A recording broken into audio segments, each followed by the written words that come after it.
And we've got to understand that. Welcome. We've got to understand that in order to kind of deal with and move forward in the wealth building arena.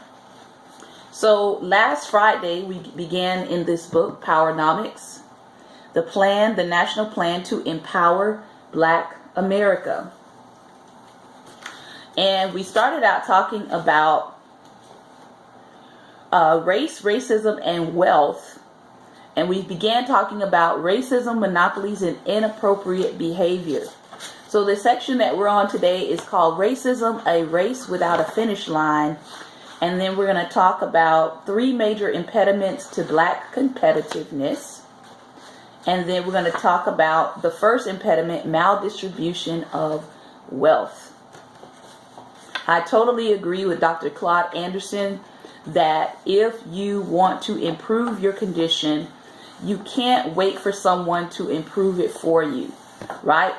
We have been waiting and waiting, and our ancestors have been waiting, right, for this country to recognize its debts and its obligations to wealth, especially concerning the Black community.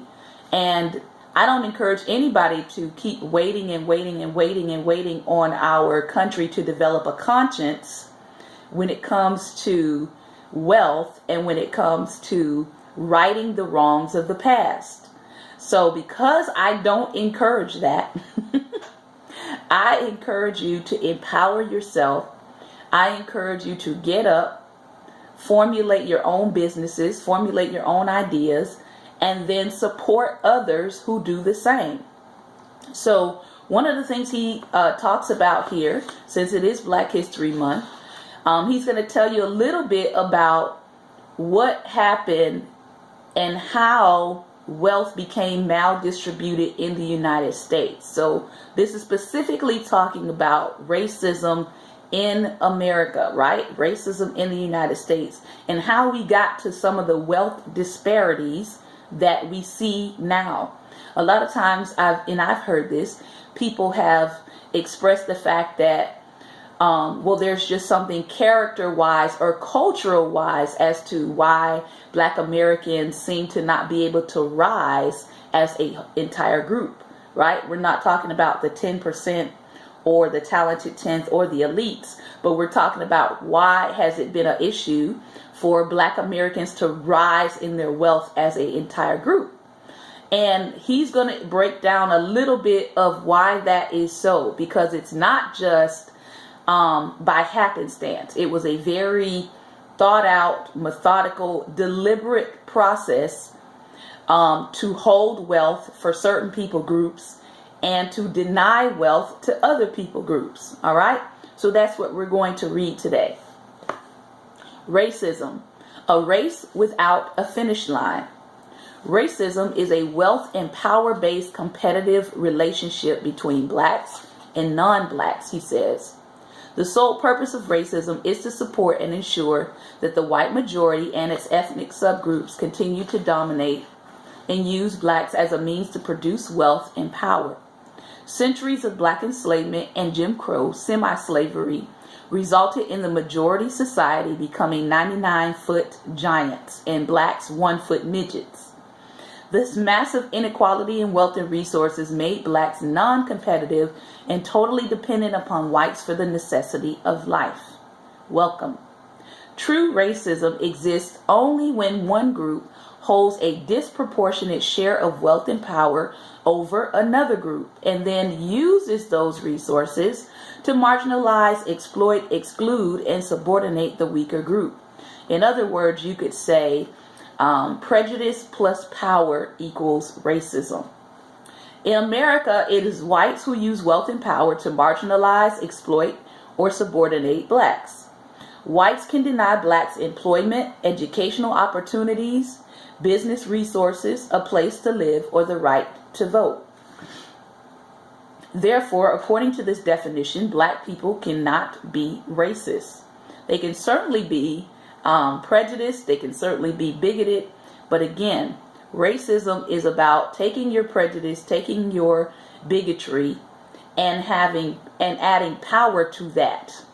If you don't have power over the resources, if you don't control the resources, then it's hard to enact what he's talking about here.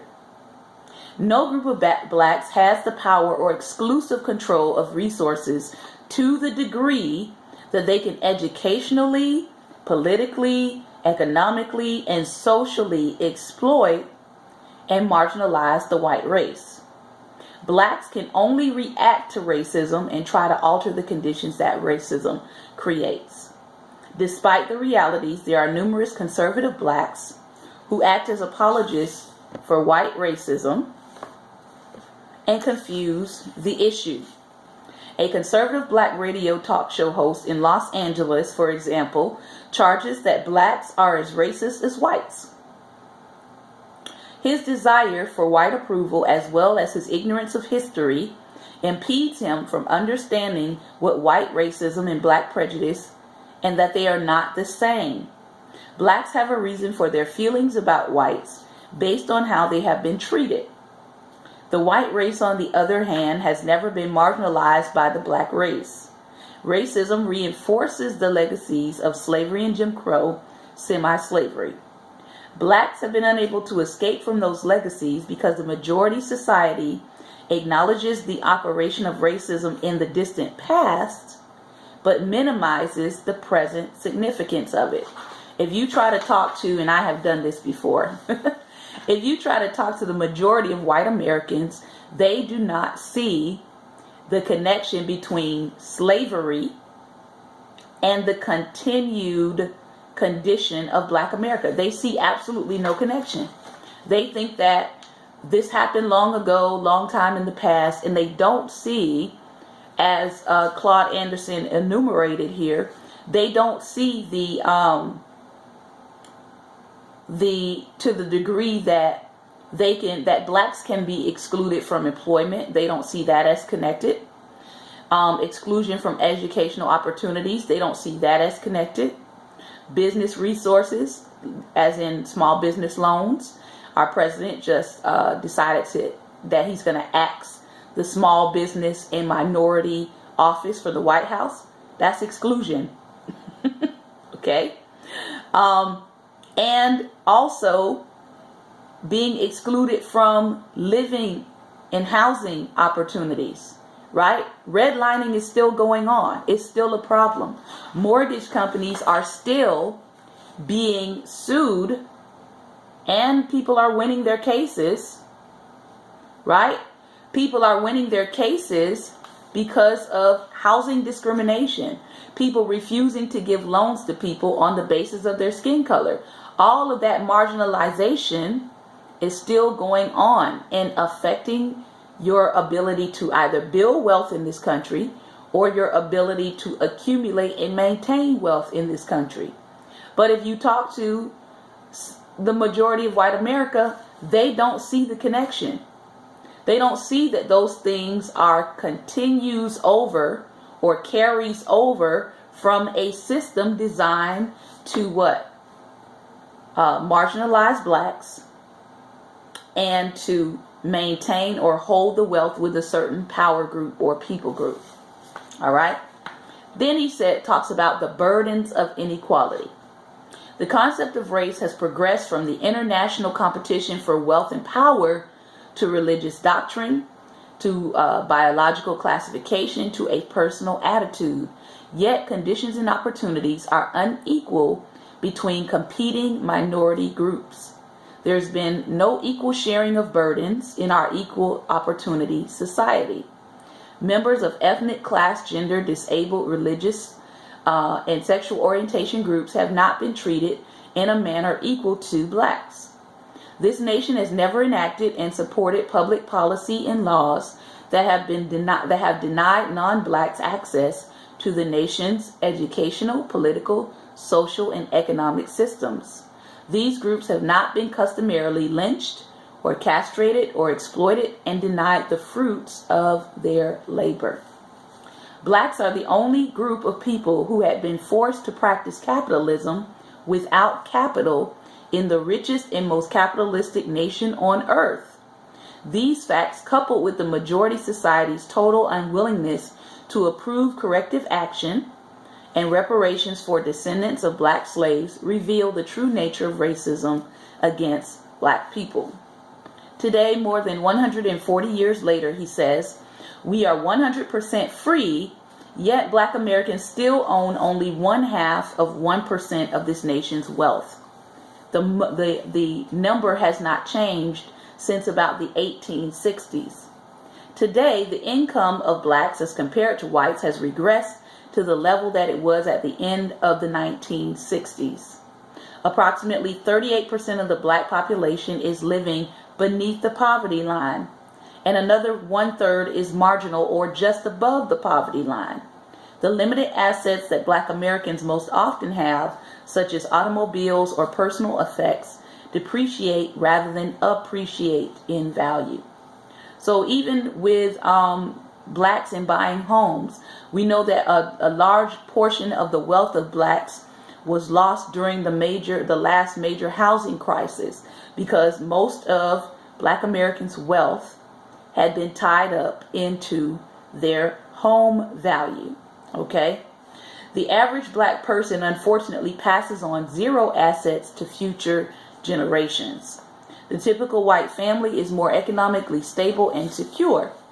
But why? That's what he's getting to. Why are they more economically stable and secure? Approximately 87% of this nation's economic assets are frozen within the dominant white society because they've been passed from one generation to the next in the form of stocks and bonds and land, business, trust accounts, endowments, foundations, and insurance policies. And you have to recognize that a lot of these stocks and bonds and land and trust accounts and endowments and foundations and insurance policies came from the initial income of slavery. But most people won't admit that, or they won't tell you that was the foundational base for those companies that have been around for hundreds of years. That was their foundational wealth base. And when they could no longer make that money off of slaves, then they formed a company around the wealth that they had already accumulated, and they turned it into stocks and bonds. Okay? So what is wealth?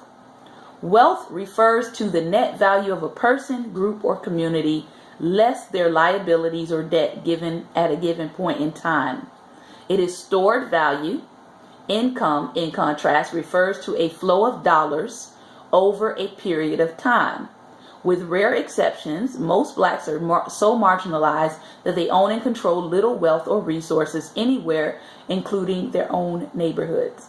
Now, I have heard Dr. Boyce Watkins, he talks about this quite a bit in several of his black business, black wealth initiatives, like the Black Business School, which I think is a great idea, because when I started my business 7 years ago, I didn't have some of the resources that he is now making available for anybody that wants to learn how to start a business.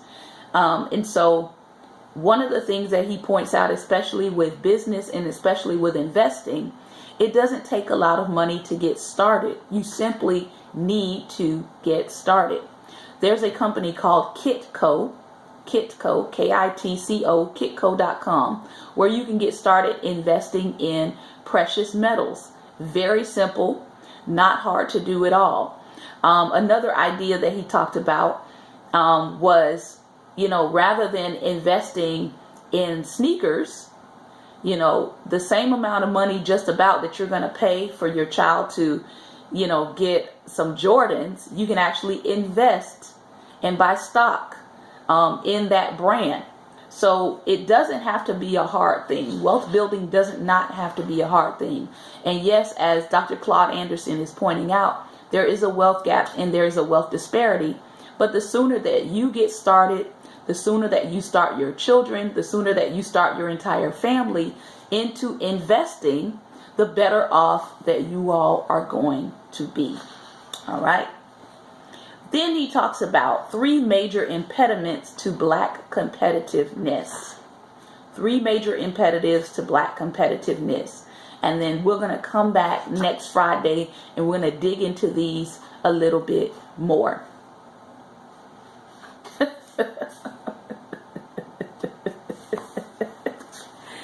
Oh my goodness, that's a new one.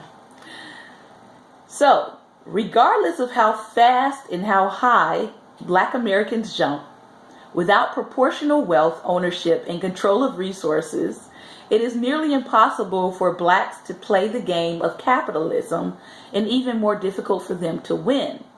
Why can't they win? Let's examine, as he says, 3 major impediments to black self-sufficiency and competitiveness. So we're going to talk next Friday about 3 impediments. The first one is maldistribution of wealth and resource powers. The second is inappropriate behavior patterns. How are Black Americans acting inappropriate within their own people group that's impeding their ability to build wealth? And the third, lack of a national plan for empowerment.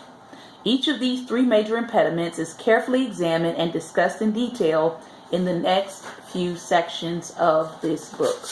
So, we'll be back next Friday to talk about what are those impediments and hopefully how we can get past them.